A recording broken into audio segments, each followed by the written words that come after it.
પાંચમા સમ એ જોવાનો છે। તો એની અંદર આપણે આ પહેલું તાપમાન આપેલું છે, તો તાપમાનને શું કહેવાય? ટેમ્પરેચર। ટેમ્પરેચરની સાઇન શું આવે? ટી। એટલે આ પહેલો ટી છે એટલે એને T1। તો T1 બરોબર આપણે કેટલા કરી નાખવાના? 27.5। પછી અવરોધ। અવરોધની ઇંગ્લિશમાં શું કહેવાય? રેઝિસ્ટન્સ। તો રેઝિસ્ટન્સનો પહેલો અક્ષર કયો આવે? આર। અને આ પહેલો અવરોધ છે એટલે એને શું કહેવાય? R1। એની બરોબર કેટલા લખવાના? 2.1। પછી આ બીજું ટેમ્પરેચર છે એટલે બીજા ટેમ્પરેચરને શું કહેવાય? બીજું તાપમાન, એને શું કહેવાય? T2। એની બરોબર કેટલા લખી નાખવાના? 100। પછી આ બીજો અવરોધ આવ્યો, તો પહેલા અવરોધને R1, તો બીજા અવરોધને શું કહેવાય? R2।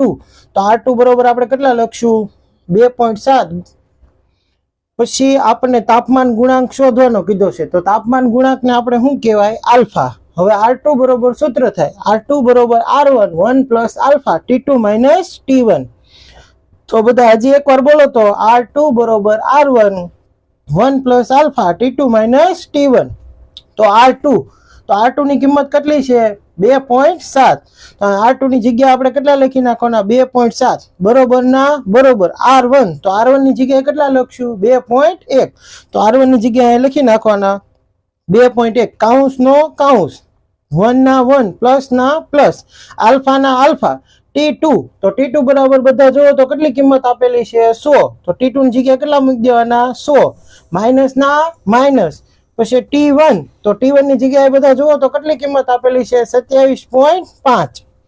હવે આ 2.7 એમને રહેવા દેવાના। પછી આ 2.1 છે કે નહીં, આ બધા ગુણાકારમાં કહેવાય, કાઉન્સ છે કે નહીં, એટલે 2.1 આ બધા ગુણાકારમાં કહેવાય, તો ક્યાં વ્યુ જાય? ભાગાકારમાં। ને આમના 2.1 ઉપર છે તો 2.7 ની ક્યાં વ્યા જાય? નીચે। બરોબર ના બરોબર। હવે 2.1 વયો ગયો એટલે કાઉન્સ કરવાનો નહીં, તો વધ્યું હું? 1 પ્લસ આલ્ફા 100 માઇનસ, હવે આપણે કેટલા કરવાના? 27.5। તો 100 માઇનસ 27.5 આપણે કેલ્સીમાં કરીએ તો કેટલો જવાબ આવે? 72.5। પછી 2.7 ભાગ્યા 2.1 કરશું તો કેટલો જવાબ આવશે? 1.2857। તો અહીંયા આપણે છે કે નહીં, ભાગાકારમાં પોઈન્ટ પછી 4 આંકડા રાખવાના। જો પોઈન્ટ પછી 4 આંકડા નહીં રાખવી તો આપણો જવાબ બરોબર આવશે નહીં। એટલે જો પોઈન્ટ પછી મેં 4 આંકડા લીધા છે, કેટલા લીધા? 28 57 બરોબર ના બરોબર, 1 ના 1 પ્લસ ના પ્લસ, આલ્ફા ના આલ્ફા 72.5 ના 72.5। હવે શું કરવાનું? તો આ જવાબ અહીંયા એમને લખી નાખવાનો। પછી આપણે છે કે નહીં, આ +1 છે એ ઓલી સાઈડ વ્યુ જાય તો કેવો 1 થાય? -1 બરોબર ના બરોબર। આ 1 વ્યુ જાય તો વધે શું?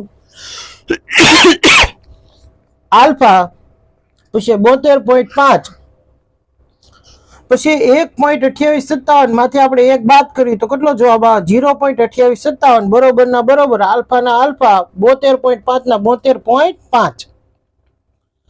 પછી એની નીચે તો આ 0.2857 એમ નામ રે, આ 72.5 ઉપર છે તો અહીંયા મોકલું તો ક્યાં વ્યા જાય? નીચે। બરોબર ના બરોબર, આ 72.5 વ્યો જાય વધે હું? ખાલી આલ્ફા। હવે આ બેયનો આપણે ભાગાકાર કેલ્સીમાં કરશું તો કેટલો જવાબ આવશે? 0.00394। એની બરોબર શું આવ્યું? આલ્ફા। હવે આ જવાબને આપણે સીધો કરી નાખ્યું તો આલ્ફા બરોબર કેટલા થાય? 0.00394। તમારું બધાનું મારી યુટ્યુબ ચેનલમાં સ્વાગત છે। આજે આપણે ચેપ્ટર નંબર 3 એનો એક્સરસાઇઝનો 6થો સમ, તો એની અંદર આપણે છે ને ક્વેશ્ચન જોતા જઈએ। એમાં પહેલા વહેલા આપણે 230 વોલ્ટ આપેલા છે, તો 230 વોલ્ટ એટલે કોની કિંમત થઈ? V ની। તો V બરોબર કેટલા થયા? 230 વોલ્ટ। અને પછી આપણને છે કે નહીં 3.2 એમ્પિયર। એમ્પિયર એટલે શું થાય? એમ્પિયર કોનો એકમ છે? તો I નો। તો I બરોબર આપણે કેટલો જવાબ આપેલો છે? 3.2। તો અહીંયા લખી નાખ્યો આપણે I બરોબર 3.2। તો આપણે આની અંદર એક I નથી આપેલા, કેટલા I આપેલા છે? 2। તો પહેલા I ને શું કહેવાય? I1, ને પછી બીજા I ને શું કહેવાય? I2। તો I2 ની કિંમત આપણે કેટલી આપેલી છે? 2.8 એમ્પિયર। એટલે I2 બરોબર 2.8 એમ્પિયર। હવે આપણે છે કે નહીં, જો પ્રશ્ન જોતા જઈએ તો આપણે 27 સેલ્સિયસ મળ્યું। તો સેલ્સિયસ કોનો એકમ કહેવાય? તાપમાનનો। ને પહેલું તાપમાન હોય તેને શું કહેવાય? T1। તો T1 બરોબર કેટલા આપેલા છે? 27। અને પછી આપણે સ્થાયી તાપમાન કેટલું હશે? તો પહેલું તાપમાન આપેલું હતું ને બીજું તાપમાન ગોતવાનું છે, એટલે T2 બરોબર ખબર નથી।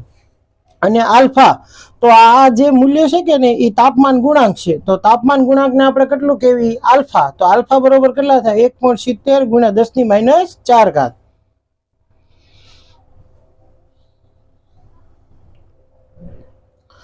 હવે આપણે બધાને ઓહમનો નિયમ તો ખબર જ છે. શું ઓહમનો નિયમ થાય તો કે V is equal to IR. V બરોબર IR. એમાં I છે કે નહીં એ ઉપર છે, એને ઓલી સાઈડ મોકલી દઉં તો V ની ક્યાં આવ્યો જાય? નીચે. એટલે V ના છેદમાં I બરોબર શું આવે? R.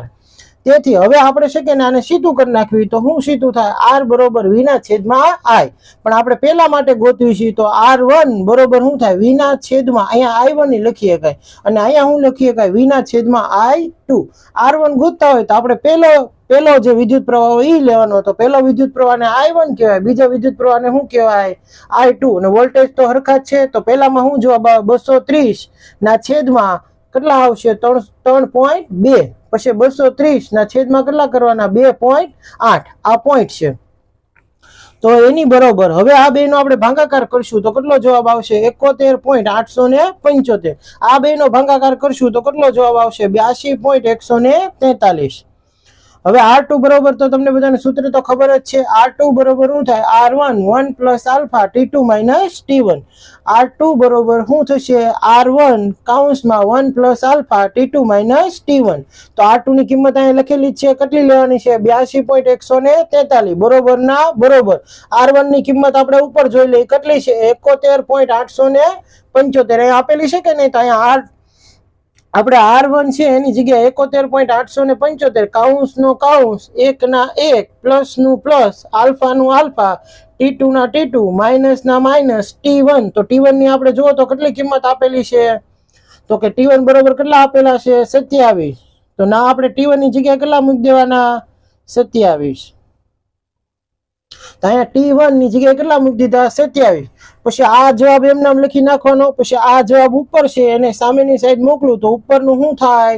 નીચે. એટલે 71.875 ક્યાં આવી જશે? નીચે. પછી બરોબર ના બરોબર આ કાઉન્સ છોડી રાખવાનો તો શું જવાબ આવે? 1 પ્લસ આલ્ફા T2 માઇનસ 27. હવે આ બે નો આપણે ભાગાકાર કરશું કેલ્સીમાં તો કેટલો જવાબ આવશે? 1.1428. બરોબર ના બરોબર. 1 ના 1 પ્લસ ના પ્લસ આલ્ફા ના આલ્ફા T2 માઇનસ 27 ના T2 માઇનસ 27. હવે આપણે આ જવાબ છે એમ નામ રહેવા દેવાનો. પછી આ કેવા 1 છે? પ્લસ 1 છે. આ સાઈડ વધતા છે તો ઓલી સાઈડ જાય તો શું થાય? માઇનસ 1. અને બરોબર ના બરોબર આ 1 વયો ગયો એટલે આપણે કેટલો જવાબ લખવાનો? આલ્ફા કૌંસમાં T2 માઇનસ 27. આ બે ની આપણે બાદબાકી કરશું. બે ની બાદબાકી કરશું એટલે શું જવાબ આવશે?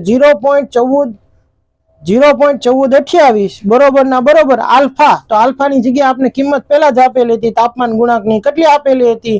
1.70 ગુણ્યા 10 ની માઇનસ 4 ઘાત. હવે એની પછી તો કે આ 1.70 ગુણ્યા 10 ની માઇનસ 4 ઘાત ઉપર હતી તો આ જવાબ ની ક્યાં આવી જાય? નીચે. બરોબર. તો હવે આ 1.70 ગુણ્યા 10 ની માઇનસ 4 ઘાત વહી જાય તો કાઉન્સમાં શું વધ્યું હતું? ના T2 માઇનસ 27. હવે આ બે નો આપણે ભાગાકાર કરશું તો કોનો ભાગાકાર કરવાનો? 0.1428 એને ભાગ્યા કેટલા કરવાના? 1.70. તો કેટલો જવાબ આવશે? 0.084. પછી આ 10 ની માઇનસ 4 ઘાત છે ઉપર જાય તો 10 ની કેવી ઘાત થઈ જાય? પ્લસ. બરોબર ના બરોબર T2 ના T2 માઇનસ ના માઇનસ 27 ના 27. હવે આપણે 0.084 એને ગુણ્યા 1 ને કેટલા મીંડા લગાડી દેવાના? 4. તો એની યાર આપણે ગુણાકાર કરશું એટલે કેટલો જવાબ આવશે? 840. બરોબર ના બરોબર એમ નામ રહેશે T2 ના T2 માઇનસ ના માઇનસ 27 ના 27.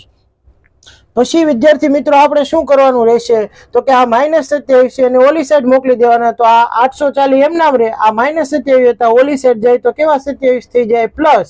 બરોબર ના બરોબર T2 ના T2. હવે 840 ની અંદર આપણે કેટલા ઉમેરવાના છે? 27. એ તમે કેલ્સીમાં ઉમેરશો તો કેટલો જવાબ આવશે? 867. બરોબર ના બરોબર T2 ના T2. સીધું કરી નાખવાનું તો T2 બરોબર કેટલા થાય? 867. અને તમને બધાને ખબર જ છે તાપમાન આપણે કેમાં માપતા હોય? સેલ્સિયસ. એટલે અહીંયા લખી નાખવાનું ડિગ્રી સેલ્સિયસ. એટલે આજે આપણો દાખલો શું થઈ ગયો? પૂરો.